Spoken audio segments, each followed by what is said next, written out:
Abide with him still, and with all who will trust and obey. Number 642.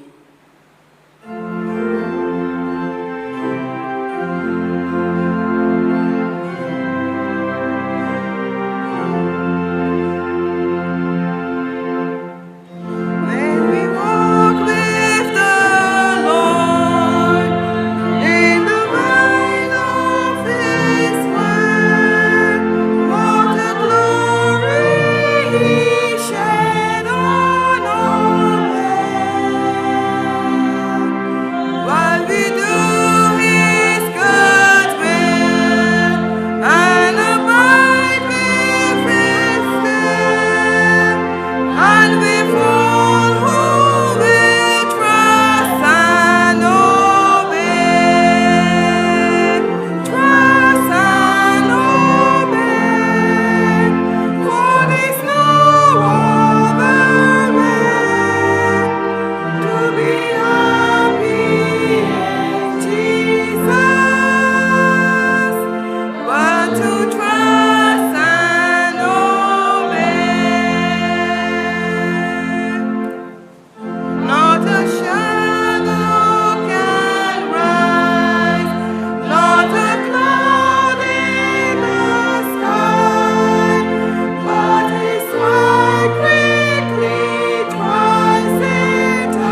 Ask our Sister Clara to ask God's blessing on this evening's worship. We thank God, our gracious Heavenly Father. We want to thank you for the blessings of this day. Thank you for taking us to and going to our various destinations in peace and safety, for protecting us from harm and danger. We thank you that we can come once again and open doors into the blessings. We pray that in our lives we so you bless those who are here. We pray your blessings on those who come here, especially for those who are out. We pray that you have a day to touch them and that they will soon recover. We pray for our pastor to this night. We pray that you give him wisdom and understanding so that he will give us information so we can pass it on to others. We pray your blessing on this service. We pray that everything is safe and we pray that you grant the honor and good of your name. All these things that ask in the name of our Lord and Savior Jesus Christ and of his sake. And as you help us when we take the service. Amen. Which art in heaven, hallowed be thy name, thy kingdom come. Thy will be done on earth as it is in heaven. Give us this day our daily bread, and forgive us our trespasses, as we forgive those that trespass against us. And lead us not into temptation, but deliver us from evil. For thine is the kingdom, the power, and the glory, forever and ever. Amen. Thank you, Sister Clark. Remain standing for our Bible lesson, which will be taken from St. Luke chapter 5, continuing from verses 15 to the end. And our brother Ronaldo, which one it is, Barker, will come and read it for us.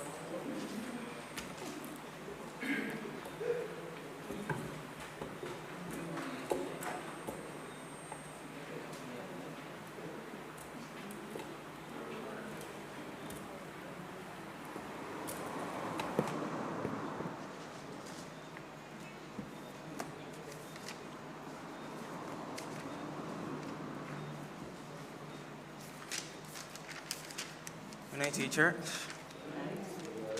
Bible readings.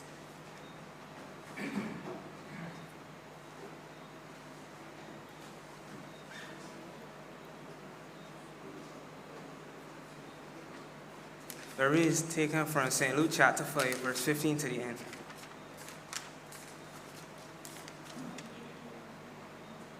Here we begin. But so much the more went there of fame abroad of him.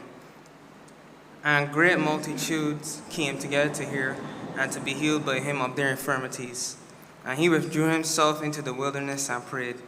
And it came to pass on a certain day, as he was teaching, that there were Pharisees and the doctors of the law sitting by, which were come out of every town of Galilee and Judea and Jerusalem. And the power of the Lord was present to heal them.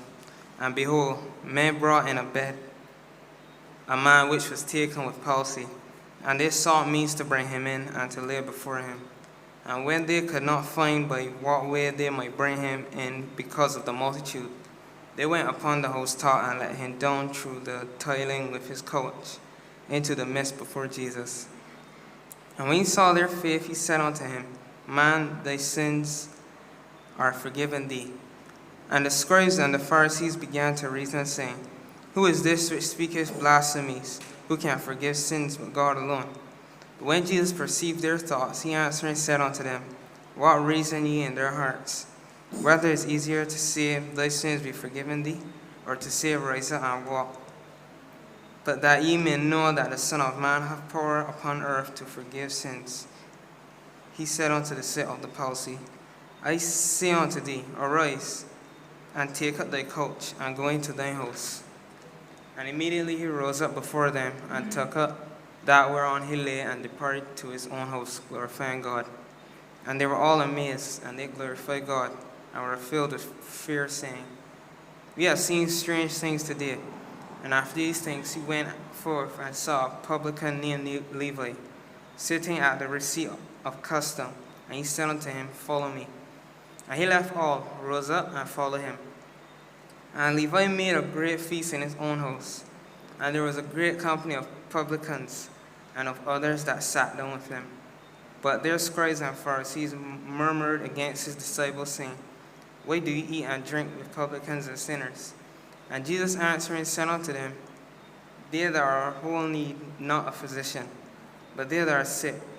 I came not to call the righteous, but sinners to repentance. And they said unto him, why do the disciples of John fast often, and make prayers, and likewise the disciples of the Pharisees, but thine eat and drink?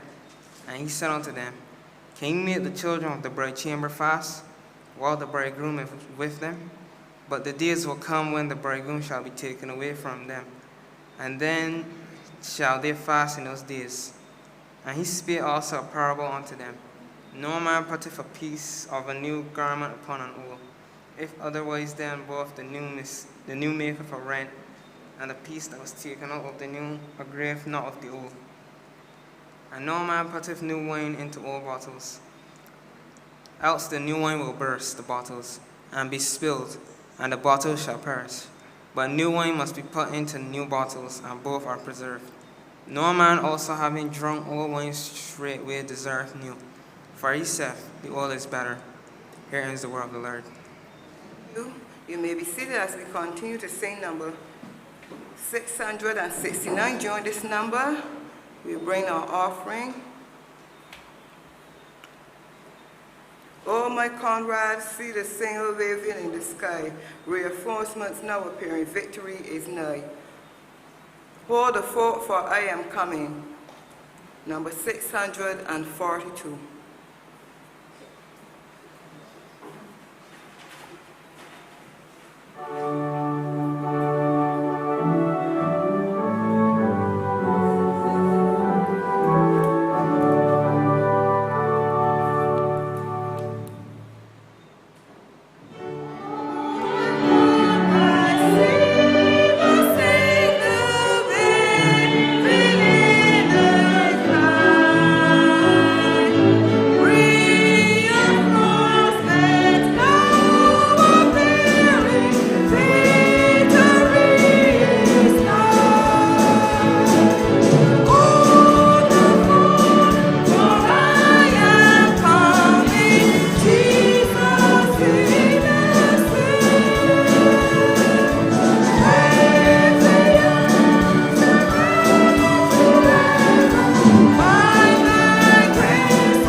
Thank you. You may be seated as we now have the notices from our Sister Clark.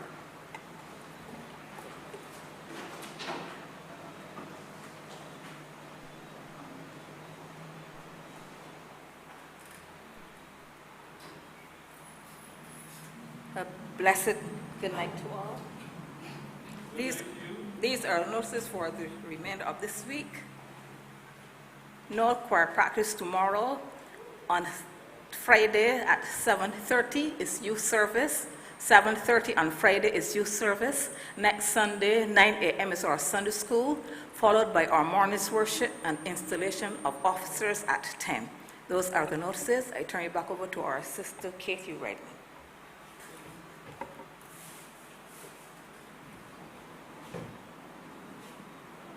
Now turn over to our pastor for our Bible study. As we await him, we can sing in chorus, one of your choice. Anybody have a chorus? Okay.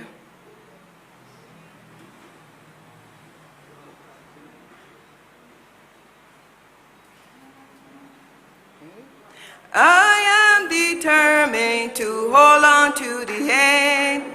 Jesus is with me, I know he depends. I know I have salvation, I can feel it in my bones. I am determined to hold on to the end. Hold on, hold on, hold on, hold on, hold on, hold on, hold on, hold on. I am determined to hold on to the end. I am determined to hold on to the end. Jesus is with me, on him I can depend. I know I have salvation, I can feel it in my soul. I am determined to hold on to the end. Hold on, hold on, hold on, hold on, hold on, hold on, hold on, hold on. I am determined to hold on to the end. Thank you.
Again, the miraculous draught of fishes.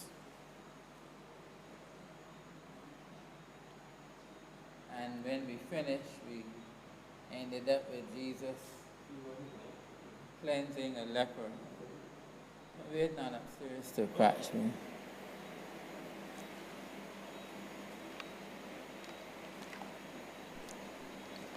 Hello?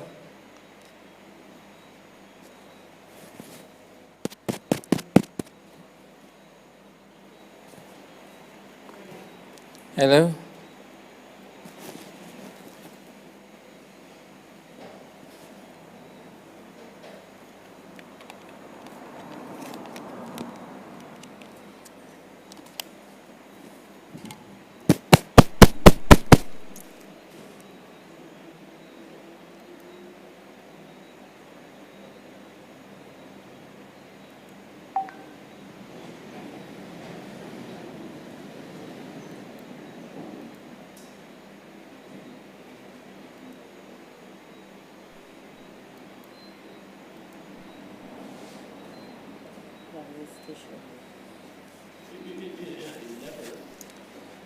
Yeah, we had ended with the leper that Jesus.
Finally.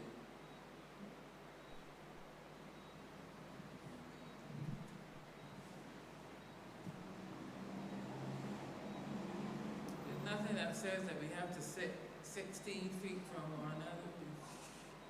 All down far down the aisle.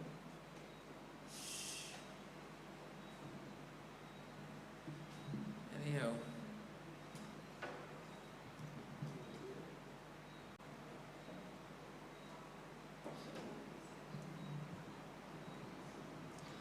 It's only 3 feet nowadays,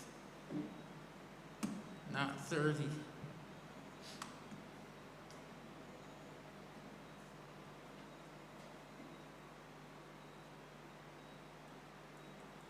We had finished last week on chapter 5, verse 16.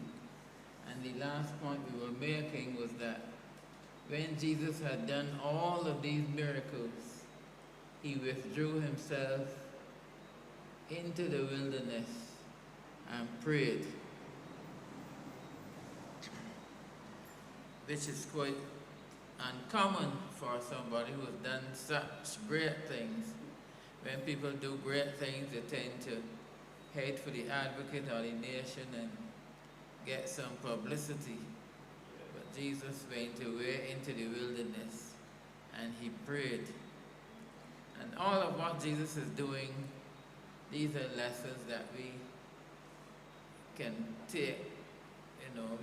These are things that we can take lessons from the way that he handled himself and how he was never seeking glory. As a matter of fact, people were seeking him rather than he seeking glory. So we can pick it up from verse 17. And it came to pass on a certain day as he was teaching that there were Pharisees and doctors of the law sitting by, which were come out of every town of Galilee, and Judea and Jerusalem, and the power of the Lord was present to heal them. And behold, men brought in a bed And behold, men brought in a bed a man which was taken with a palsy, and they sought means to bring him in, and to lay him before him. And when they could not find by what way they might bring him in because of the multitude, they went upon the housetop and let him down through the tiling with his couch into the midst before Jesus. And when he saw their faith, he said unto him, Man, thy sins are forgiven thee. When the scribes and the Pharisees began to reason, saying, Who is this that speaketh blasphemies? Who can forgive sins but God alone? But when Jesus perceived their thoughts, he answering said unto them, What reason ye in your hearts? Whether it is easier to say, Thy sins be forgiven thee, or to say, Rise up and walk. But that ye may know that the Son of Man hath power upon earth to forgive sins, he said unto the sick of the palsy, I say unto you, to thee, Arise and take up thy couch, and go into thine house. And immediately he rose up before them, and took up that whereon he lay, and departed to his own house, glorifying God. And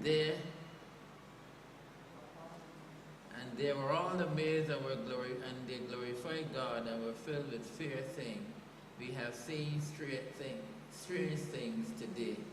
Can we boost the mic for the stream, please?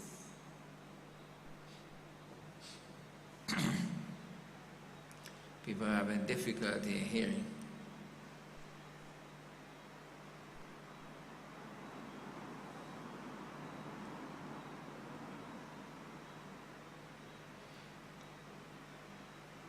Okay now?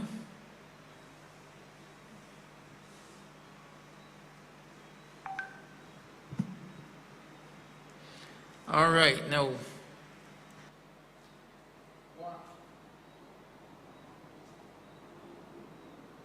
Sometimes when you read a passage, there are some things that leap out at you when you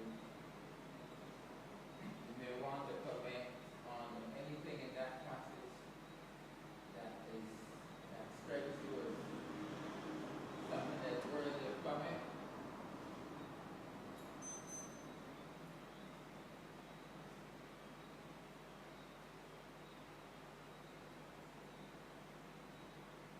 To me, it is the length that people will go to get something that is good.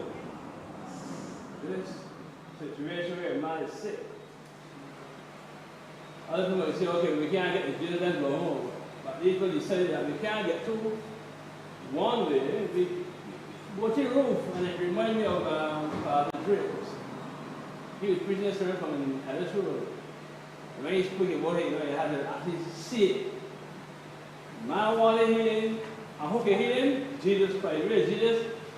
In the house. But we can't get here, so we're going to make sure we get Jesus to the philosophy in the room, get the man of Jesus. And I'm saying that is something that we have to get into the money, that there is no satisfaction outside of Jesus Christ. And that the length that these people went will show us how dedicated they were to the Lord Jesus Christ himself. So, having that down in mind, Jesus Christ saw their faith, and this is a situation where faith, you can't call it baking powder, because baking powder is you will not even notice baking powder in flour. But when the heat strikes up, you will see the action of what baking powder does. And so it is with faith. I can't see your faith just like that, but I can see your faith in the way you decide to conduct yourself, especially in the house of God. And that's why we try hard to allow children to do what they want to do. But in the end of the day, it is certain thing that calls us to understand if children are learning or not. You speak to the child about discipline. You speak to him about discipline in his dress. And you can look at the way how he dressed to see the love he is taking in what you are telling him. The way how he speaks, you can hear him speak and say, oh yes. It is these things that help us to understand a person is getting closer to the Lord Jesus Christ. And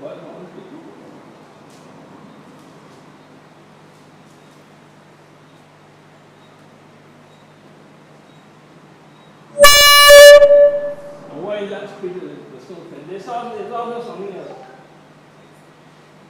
In verse 20. Verse 20. And when he, that is Jesus Christ, when he saw their faith, he said unto him, Man, thy sins are forgiven thee. This is something that, you know, in the time, there was a man born blind, and the disciples asked Jesus, who sinned? Did this man sin or his parents?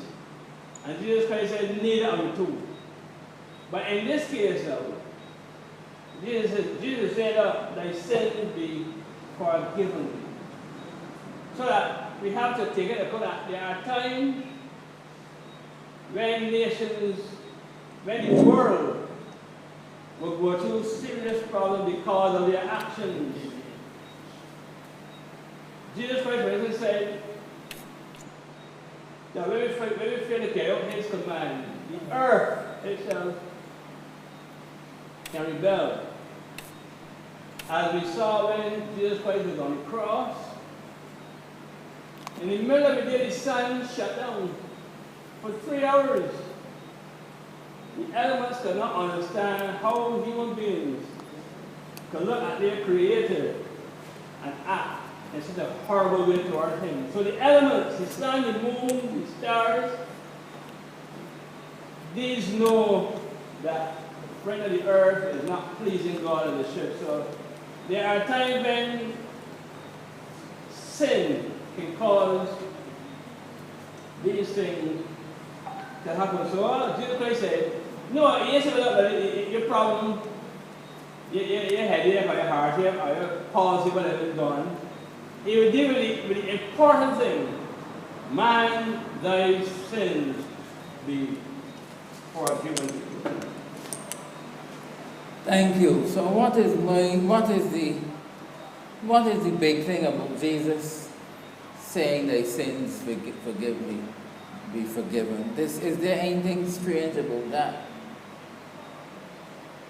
Is that not what the Pharisees and Sadducees are quarreling about? Why were they quarreling that Jesus said, thy sins be forgiven thee? Because they are sinning because they want to say that he's not God. That only God has the power. Unless they didn't believe that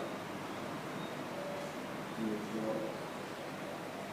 So, all right, we are on the right track now.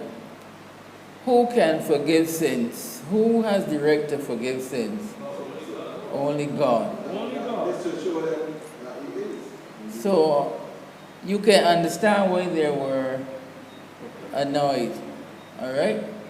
They were annoyed because he is forgiving sins. And only God can forgive sins. So if Jesus is forgiving sins, it means that either he's a fraud or he's God. Right? And he not only he forgave the man's sins, but he told the man, well, you get up and walk. So he shows his authority. And there were other times that the Jews, you see, the Jews, every time that the Jews got up against Jesus to the point where they wanted to stone him, it was more often than not because he was claiming to be God. And one of the things that we can look at that brings out his divinity is the fact that he accepts worship. Remember in Revelation when, anybody remember in Revelation when John went to kneel down before the angel, what the angel did? All right, so the angel refused to accept worship. There are those who try to teach that Jesus is Michael the Archangel. Michael the Archangel would not accept worship from anybody. But the point is that whenever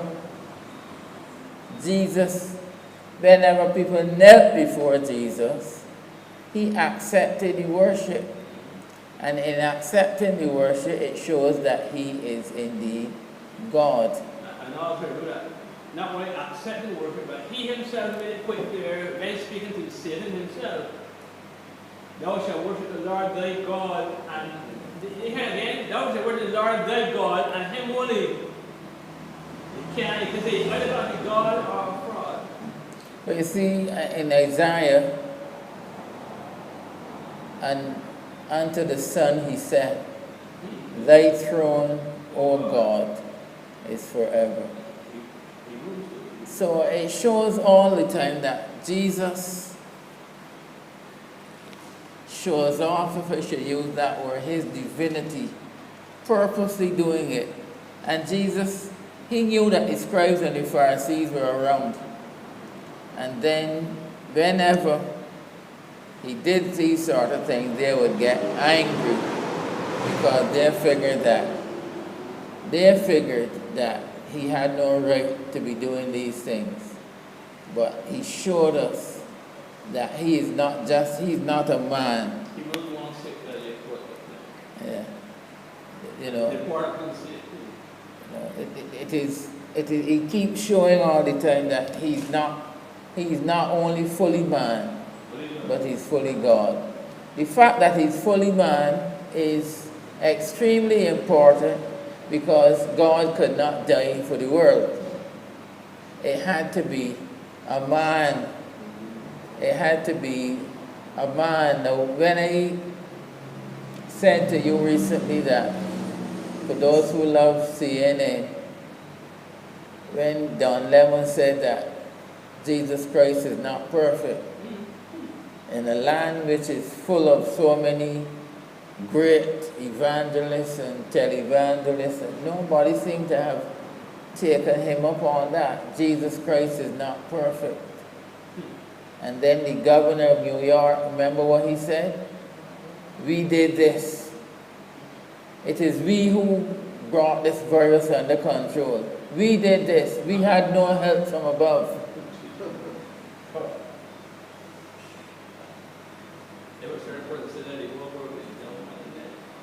Now, these are things that are blasphemous in nature. Blasphemous in nature. People just decide, when a man can look up and say, we had no help from above. No wonder America is reeling under the weight of the virus. Because people who should know better are openly blaspheming the name of God. And see, you cannot ignore things like what Don Lemon says, that Jesus Christ is not perfect. Jesus Christ was down here and he was not perfect. Jesus was perfect in every sense of the word.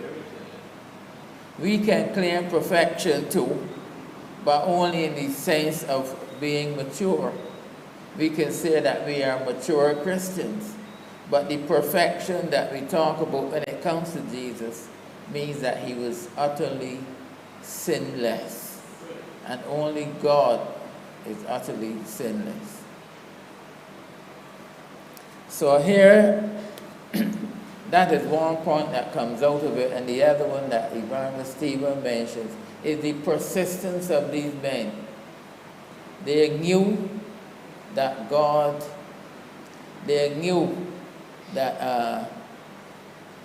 the man needed healing. They believed that Jesus could heal the man. And the fact that the room was full and they couldn't get in the man would have been enough to turn back most people. You know, people who look at the skies when it's church time, and if there's an extra cloud, they're moving out. You know, you can always tell when persons have that urge to do something. You know, if it is cricket at Kensington, a lot of people who don't pray would pray, Lord, keep the rain away. Because if you want to do something, if your mind is to it, then you know, every fiber in your being goes up to it. But then, when you're doing something and you don't, you know, you're not really into it, you don't really want to push to do it, then the slightest thing would turn you away. But these men wanted something from Jesus. And maybe the Old Testament parallel, anybody could think of the Old Testament parallel of somebody that wanted something and was, you know, went after it. I can't hear you. Well, the woman issue with blood was New Testament, it said Old Testament. Somebody who refused to back down. Hello? Can't hear. David? Not David. Somebody was the man in the Old Testament that wanted something and he refused to back down.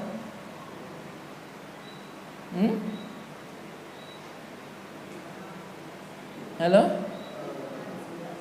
I can't hear. Abraham. But Abraham might have to, but there's a particular man I think about his family to Abraham. Hello? You got it now. Jacob wrestled with the angel all night and he refused to let him. He said, I ain't gonna let you go until you bless me. And he fought with the man from night all down to morning until the man had to dislocate the hip to get away. Imagine an angel of the Lord. And Jacob said, I am not going to. I'm not letting go until you bless me. And the angel had to do something different to get away. It shows when a man is determined, the lengths that he's willing to go. From the time I hear the angel boy gone, I mean. But then Jacob wrestled all night long with the man. Imagine that. When you want something, it is evident. When you are doing something only because it's a fashion or a fad, something completely different. But when you really want something, you go after it with every fiber. And these men wanted something. There were four men carrying these fellas. You know, people must have figured that they were going to the grave and see four men got fell up on the bed carrying them. But Jesus knew they were out there. But the men decided, well, they can't get through the door, coming through the roof. And they let the man down through the roof. And people, of course, had to scramble up the way to allow the man. And when Jesus saw it, when Jesus saw their faith, he said, man, thy sins are forgiven thee. Now those were fighting words because the Pharisees didn't like that. But I like the verse 22. But when Jesus perceived their thought, when Jesus perceived their thought, the devil can't do that, you know. I remember the preacher that saying, be careful with your talk. Because the devil can't read your mind, but when you speak it out loud, he hears you. That sound logical? You think the devil can read our minds? Not God's children. Is there any evidence to suggest that the devil can read our minds? I don't know, but I know that God can. God can. So we can fool one another with a lot of things, but God can read our minds. He perceived their thoughts, and He answered them. He said, what reason in your hearts? Is it easy to say thy sins be forgiven thee, or rise up and walk? But that you may know that the Son of Man hath power upon earth to forgive sins, he said to the sick of the palsy, I say unto thee, arise, and take up thy couch, and go into thy house. And he was not like some of our modern day faith healers who say within 7 days you're going to be walking. You know, sometimes the modern day people say within 7 days you're going to be walking, because they know within 6 days they're on the plane and gone. And that's I bet that because Uncle Carson, he dead, right? Uncle Carson dead, and he died not seeing. And the young man who came out here, the first he did was to put 15 chairs in front of a cross. And said, all and these 15 children bring $100, we're never going to bring it together. Anyhow, to wake up, I'm looking at him next night, and he prayed and they were, and he said, anyhow, it don't always happen the same time, but in 6 days, you will see. Next 4 days, he's gone, you're feeling all about you. I'm looking at him, spend years and not see a thing. And all I'm saying that, as Christians, we have to make sure we attend Bible study so that we will not be confused by things that don't make sense. Because there are people whose faith became dead because it didn't happen. And Jesus Christ don't want us to put faith in that kind of thing. We must put faith in Christ and in Christ alone.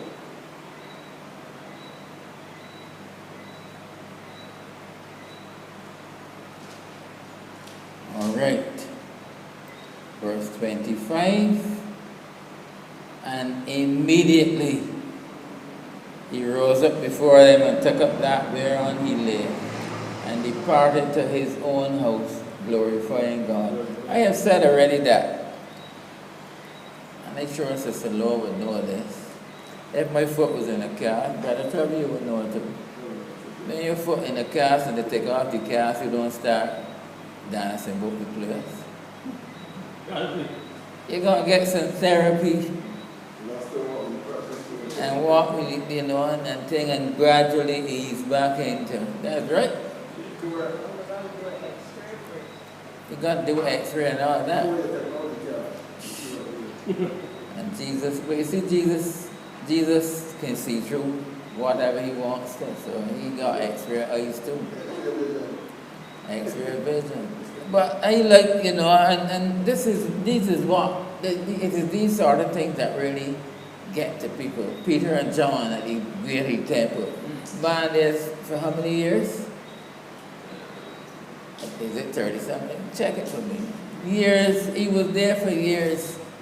And it is interesting that Jesus might have passed him and he wasn't healed.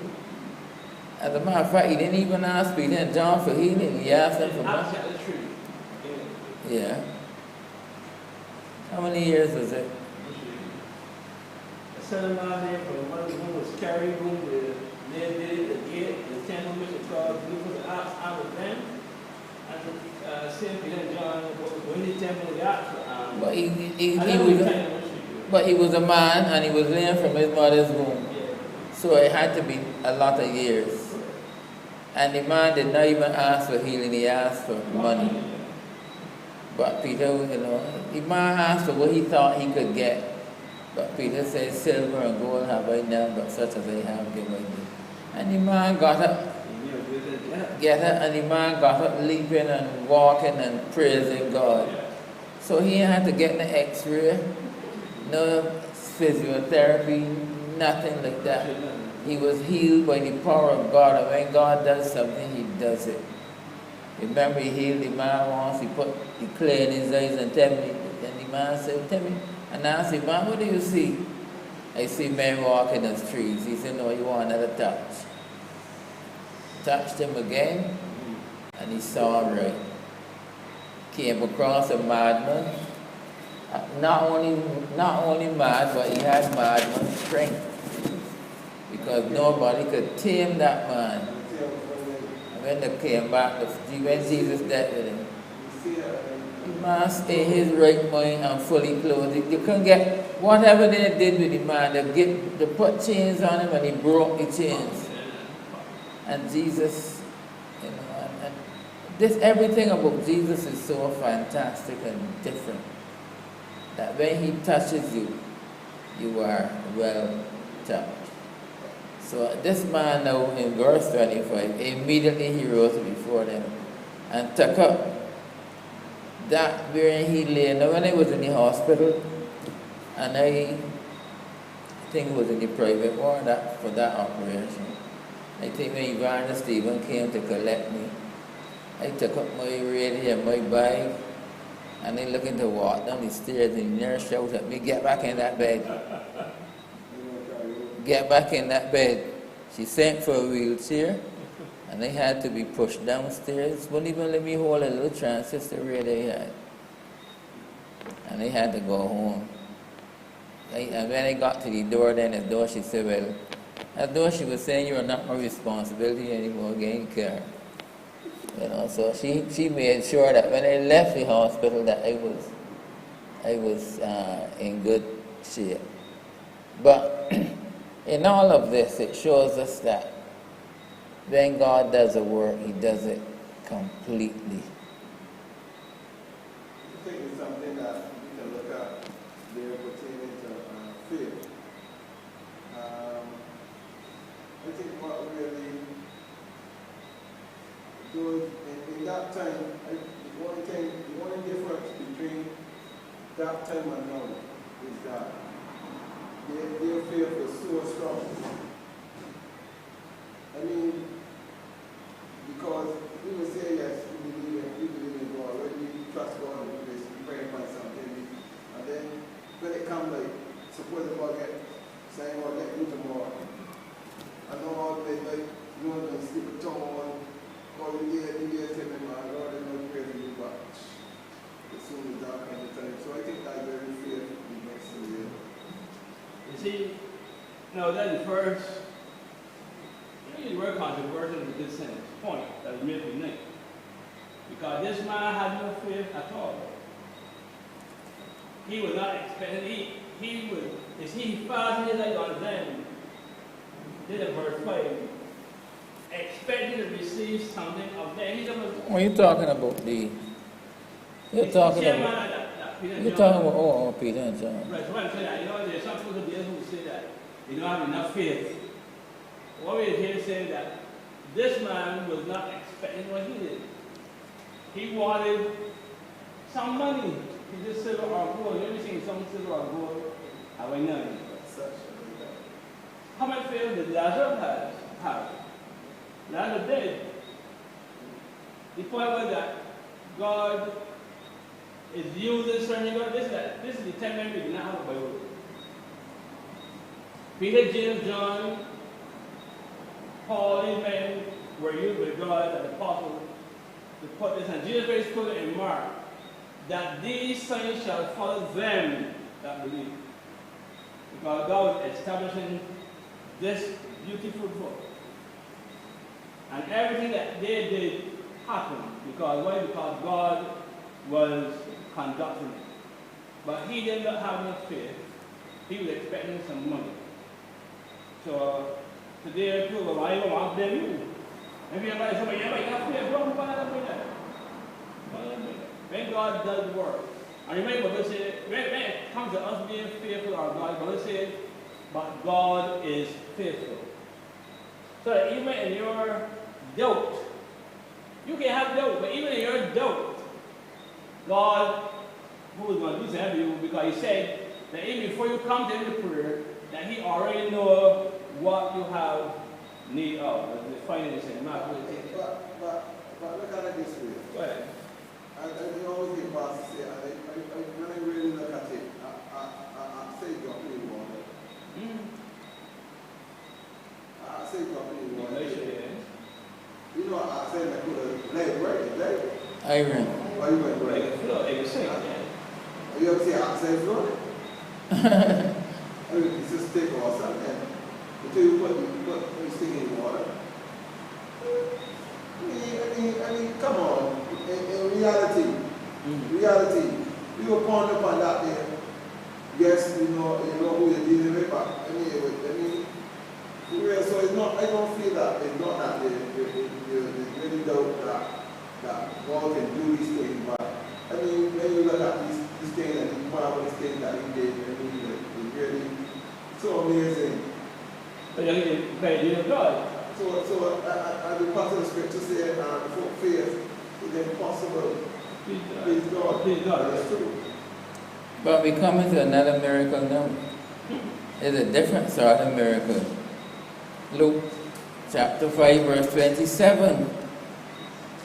And after these things he went forth, and he saw a publican named Levi sitting at the receipt of custom, and he said unto him, Follow me.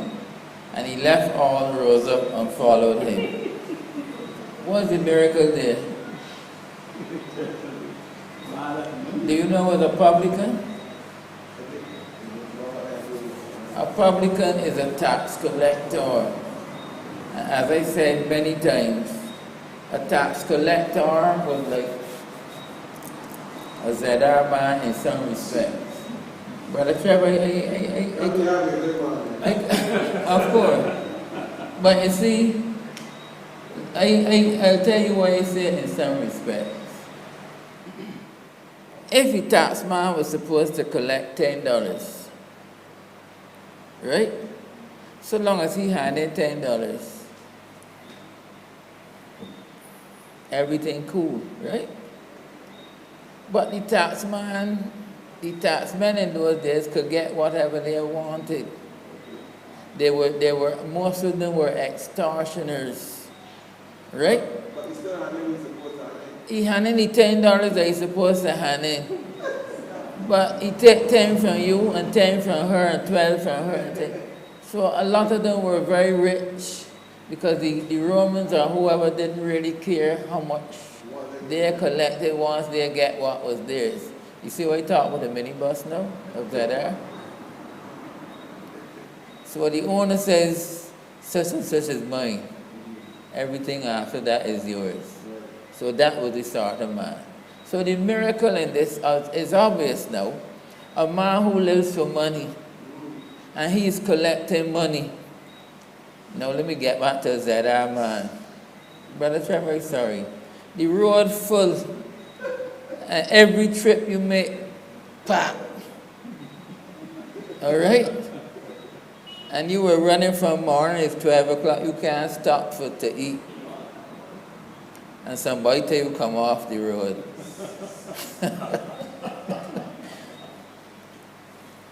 Now you understand what you're talking about.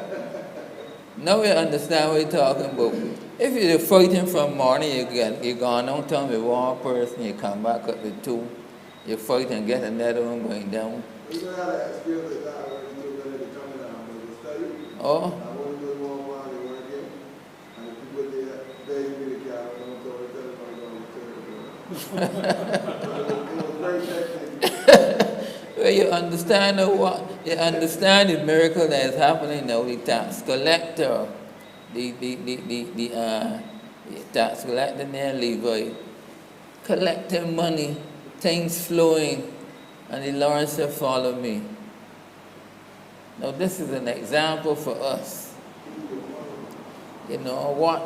You see, this man was hearing. You see, the fame of Jesus was preceding him, but now he's at the point where he's there collecting, but he has his eyes on Jesus. And sometimes you have to weigh a decision. You have to make a decision in life, because there are times when God like the rich man, the rich fool that we talk about. The man said things good, man, I get pulled down by barns. And good. There may be hungry people out there starving, and I can't deal with them. I can pull down my barns too small. I gonna pull down my barns and I can build greater. And then the Lord shows who was boss. Thou fool, this night is thy soul required of thee. Down the drain he went.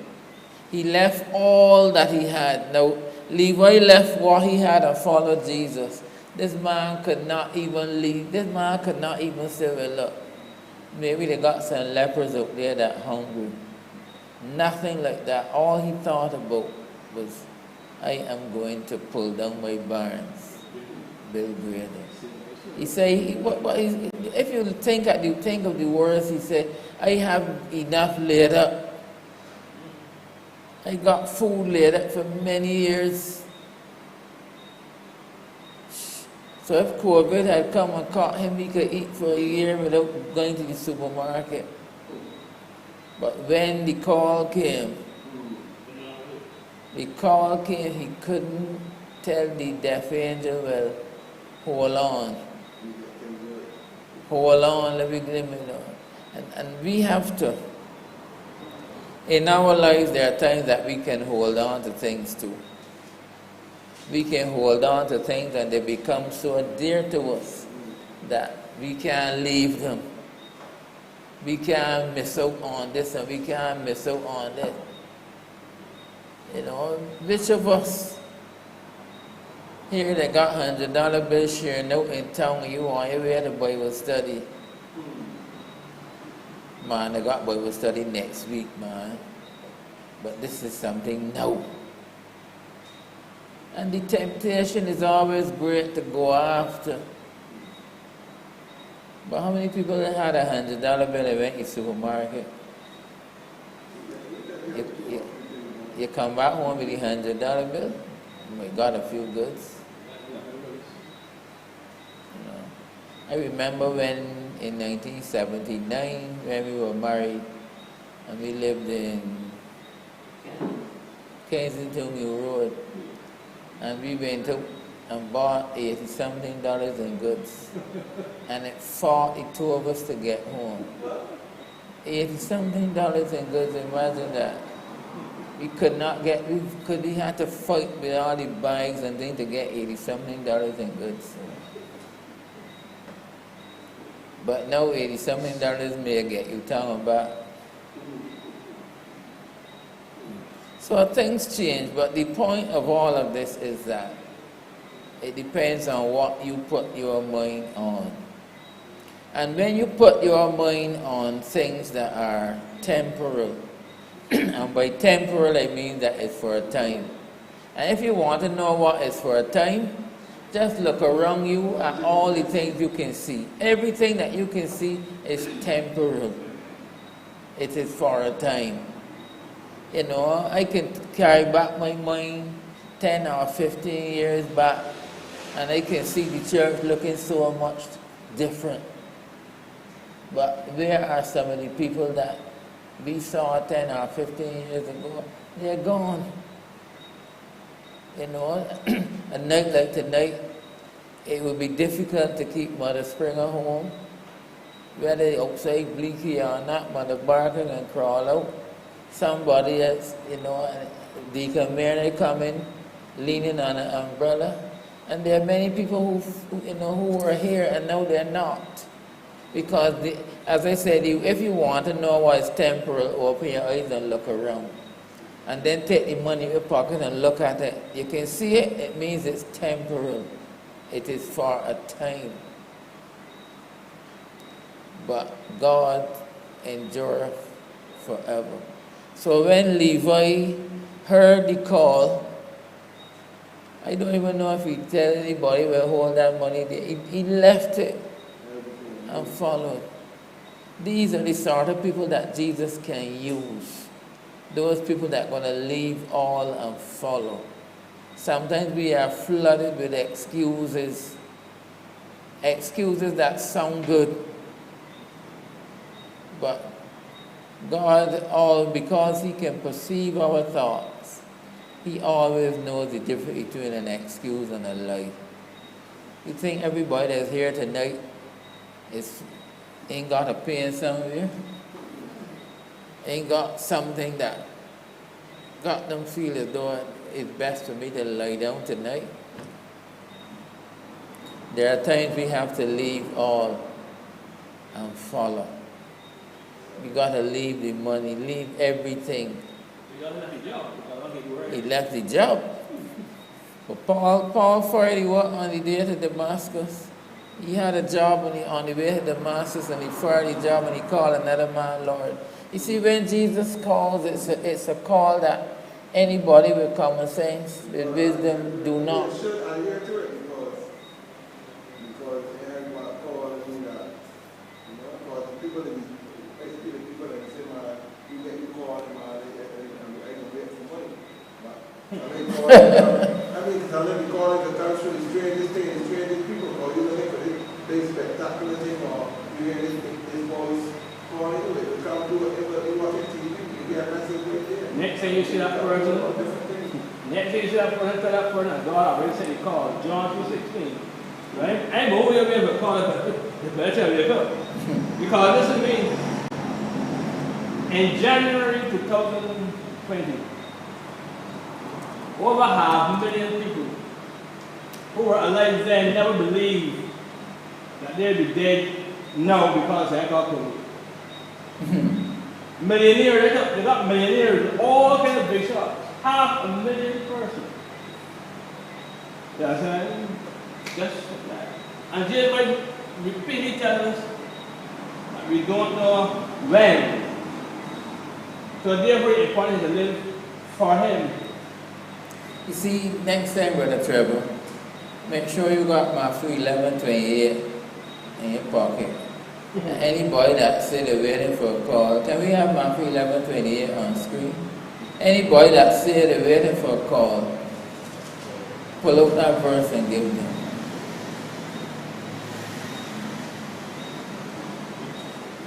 Because that verse is a universal call. Come unto me, all ye that labor and are heavy laden, and I will give you rest. Take my yoke upon you and learn of me, for my yoke is easy and my burden light. So when that call came, there's almost like a John 3:16 call. God did not pick and choose who to die for. He died for the world. He gave everybody an opportunity.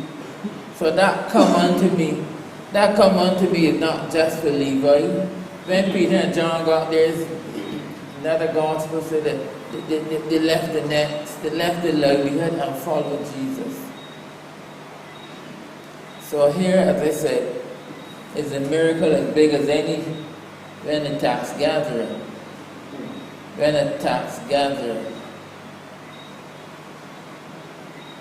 sat down, got up and followed. So in verse 28 we said, and Matthew 5:28 now, and he left all, rose up and followed him. And Levi made him a great feast in his own house. And there was a great company of publicans and others that sat down with them. But their scribes, verse 30,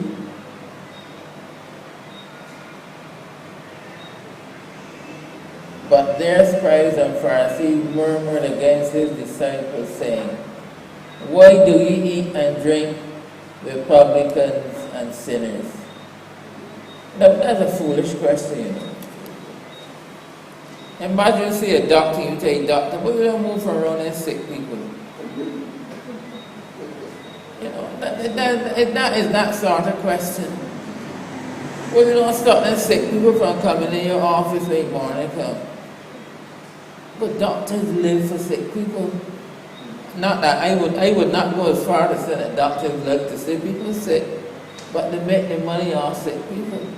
If everybody was well all the time, doctors would have to find something to do more cocaine.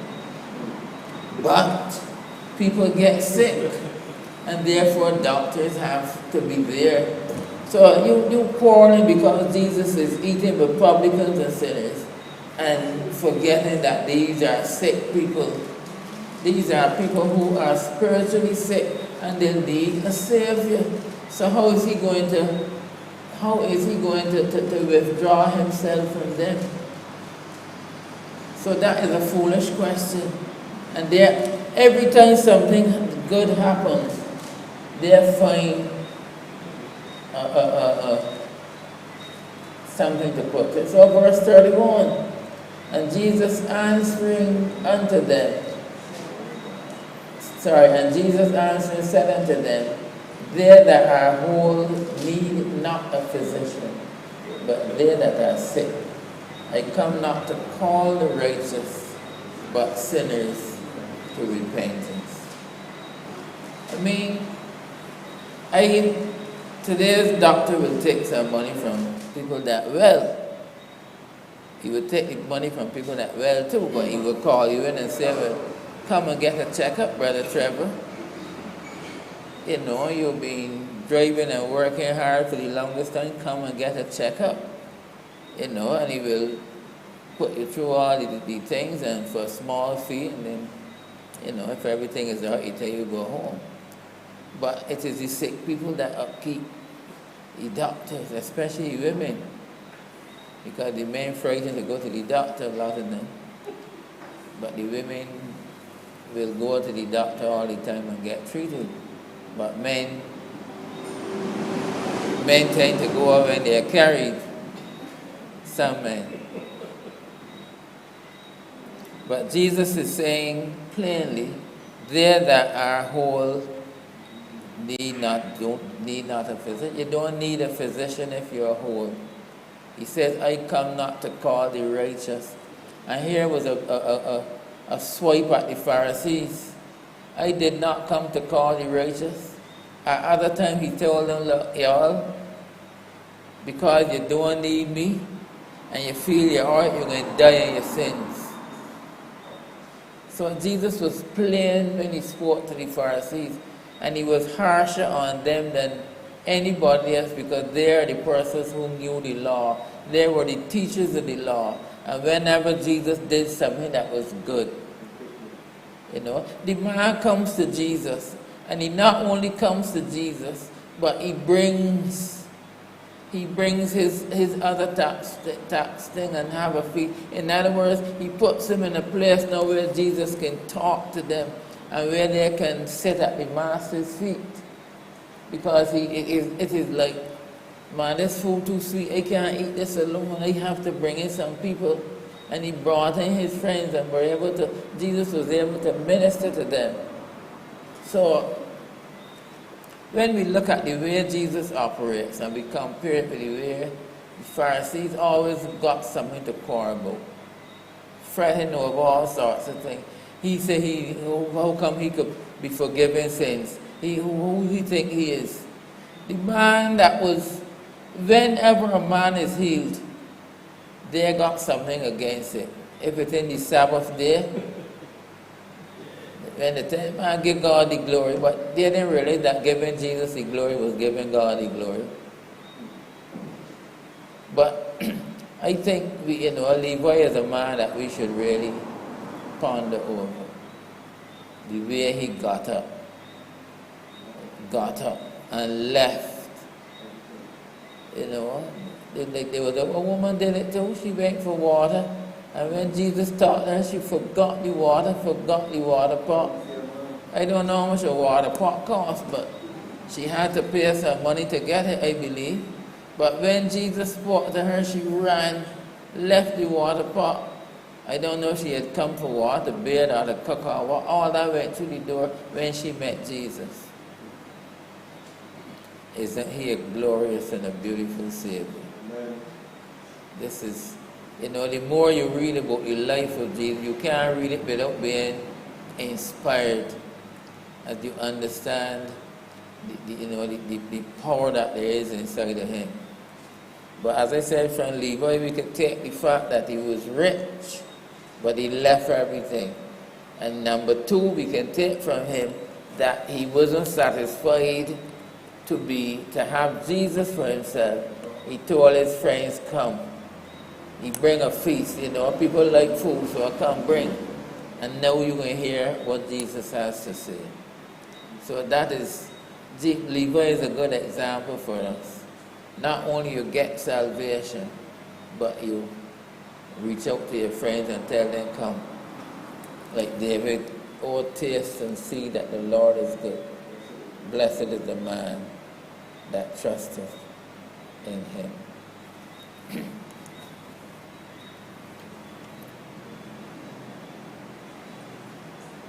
All right, next week we will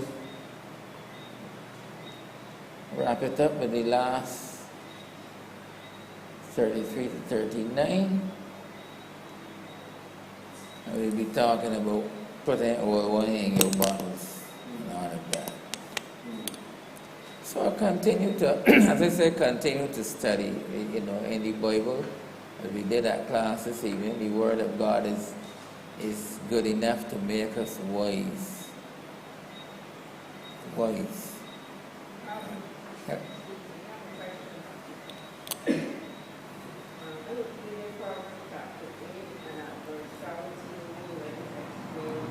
Proverbs chapter 8 and verse 17.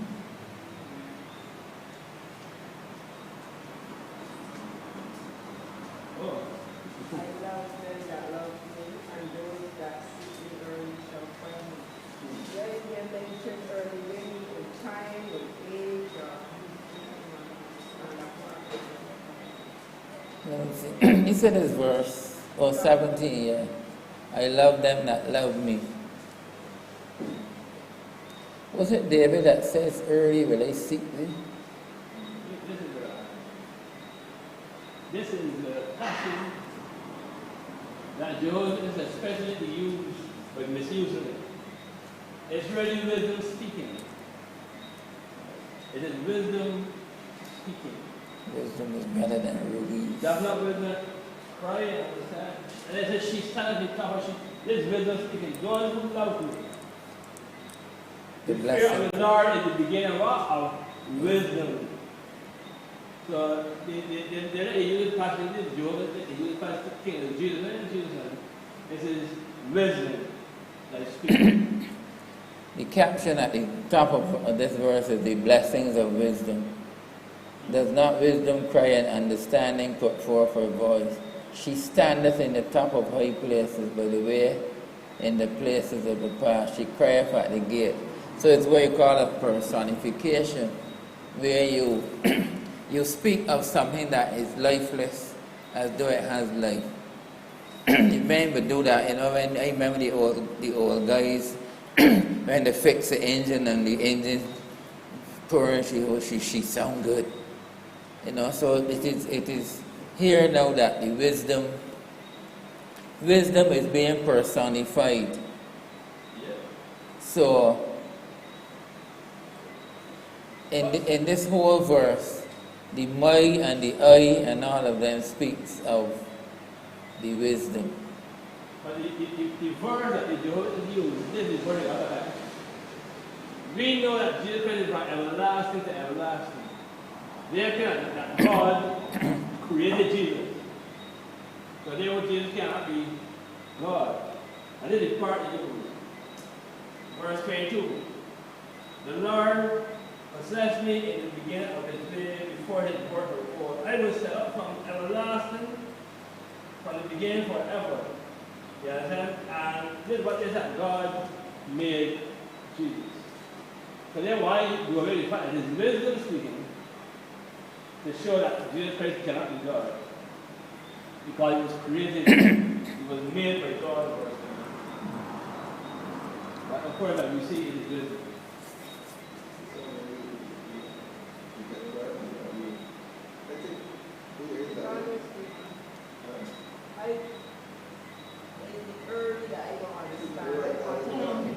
All right.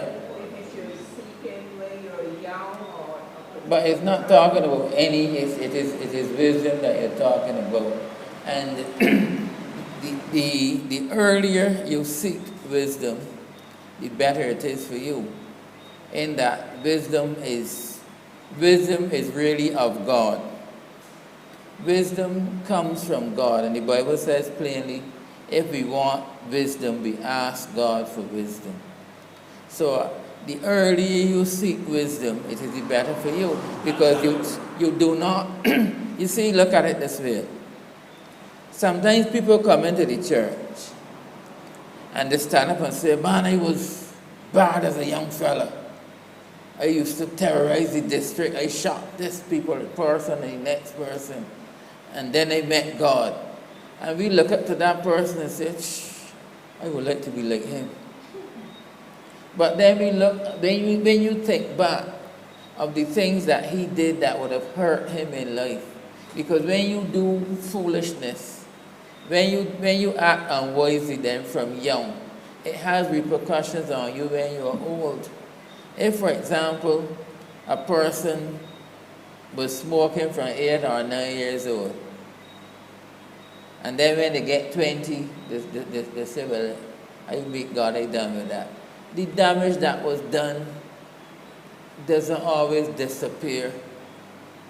Right? So when a person seeks wisdom early, the wisdom of God, it tends to guide your path from young, so that the mistakes that you made.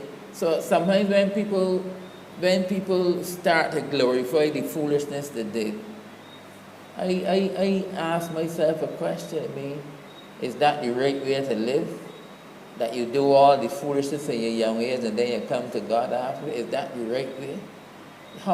You ask the question, how many things could God have saved you from if you had followed the path from early? All right, so in this verse, those that seek me early shall find me. You know, there are persons who do so much foolishness. You know, we see people walking about the road, young men. When I say young, could be in their 20s, and they don't know if it's morning or evening. They stop at every stuff can to pick up something to eat. And sometimes these are people that are not what we would call foolish people. Sometimes they're educated people, and I know that we have seen many people who reached the top of their profession in law and accounts and what have you, walking about and doing foolishness on the road. So if they had sought God early, if they had sought the wisdom of God early, how much better would it have been for them, right? So even though when, you know, I remember when we had the guys from Teen Challenge and they talked about the things that they did and all that, you know, it sounds so like if they're so, you know, that if we should even glorify them. But how many old people that they went in the house and took up the money, and you know that when drugs get in your head, you would beat your mother if she wouldn't have the money. You know, people push down the parents because the parents won't let them get the thing. So, you know, David said, early will I seek thee. And it is always bad. That's why our children, it is so important when our children, that's one of the things that I was really bothered about when we were shut down, that our children were not able to come. When you take a class of Sunday school children and you teach them the Word of God early in their lives, and they're taking that thing, it has an effect on the whole life. You know, sometimes people go out and things, and sadly some don't get back. Some just waste away their life. So the wise man is saying that wisdom says, I love them that love me. In other words, it is something that will work for you. Last verse is chilling. Last verse, not so much. But he that sinneth against me wrongeth his own soul. All they that hate me love death. If you hate wisdom, This only say we're talking about the man that get killed for 25 cents. Man got killed for 25 cents. Probably a young, strong man that would probably be alive today and making a contribution to society. He couldn't let 25 cents go. He had to fight and be killed for 25 cents. So, wisdom in all you're getting, like Solomon, wisdom and understanding. Get it early. Wish that some people would have used wisdom this week, not only on Facebook, that his mother came up to me and said that 11-year-old boy is contemplating suicide because he sat in the 11 plus exam and he was interviewed and he spoke at the time to those who were interviewing, and he spoke wrong grammar, and he quickly corrected himself, but someone took that and stopped it at the point where he misspoke and put it on Facebook. And now that boy is so ashamed that he's contemplating suicide. And Barbados today said they're going after it, they got to find who the person is, and they're going to prosecute. Well, I don't know if you can prosecute. Yeah, they said that they have in journalism would allow them to do that. They can find out who it is, but I don't know if you can really prosecute. I mean, people ain't got nothing better to do than to just a little child at 11 years that got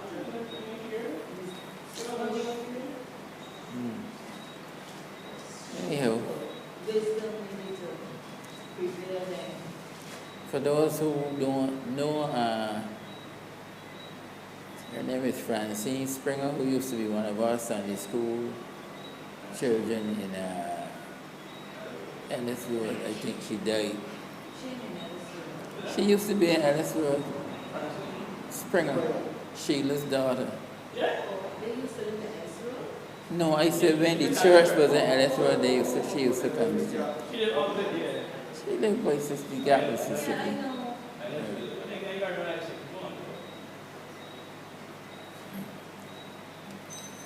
Yeah, Brother Trevor, dismiss us in prayer, please. Let us pray. Heavenly Father, we give you thanks and praise. Honor and glory that is due to your name tonight, Lord. We thank you for a wonderful Bible study we have that we discuss your word. We say what you are speaking to us in your word, and as we seek your wisdom early, Lord God, I pray that you will touch each and every one of us. I pray as we are able to leave from here and separate one from another, that you take us to our separate home in peace and safety, and that there be another time to bring us back home in the power of your Holy Spirit. Your will be done. Through Jesus Christ, our Lord and our Savior. Amen. May the grace of the Lord and Savior Jesus Christ, the love of God, the sweet fellowship and communion of the Holy Spirit, rest and abide with us now and forevermore. Good night. Thanks for coming. And thanks for listening. And watching.